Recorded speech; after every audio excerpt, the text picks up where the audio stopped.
மாமா இரு போயிட்டு வந்துடுறேன். சரி கொஞ்சம் சீக்கிரம் வாண்ணே. இரு வரேன்.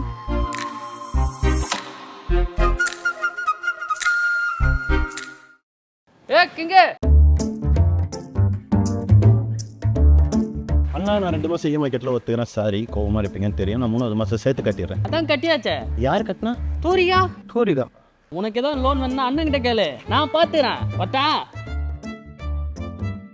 மாமா வா கிளம்பலாம். எதுக்கு நீங்கள் லோனை கட்டின? ஓ இஎம்ஐ கேட்டு உன் வீட்டுக்கு வந்து ஒன்னையே அசிங்கப்படுத்துறான். நான் அப்படி பார்த்துட்டு சும்மா இருப்பேன்? அது ஏன் பிரச்சனை, அதை நானே பார்த்துக்கிறேன். ஒரு நாள் நீ கண்டிப்பா பெரிய ஆளாவ. அப்போ இந்த ராஜா என்ன ராணி மாதிரி வச்சு பார்த்துப்பேன். இப்போ உன்கிட்ட இல்ல நான் பண்றேன், தப்பு இல்லையே. நான் பெரிய ஆளாவன்னு எனக்கே நம்பிக்கை இல்லடி. கண்டிப்பா ஒரு நாள் இல்ல ஒரு நாள் நீ பெரிய ஆளா வருவ. இப்போ ஆஃபீஸ்க்கு டைம் ஆயிடுச்சு மாமா, வா போலாம் போலாம் போலாம்.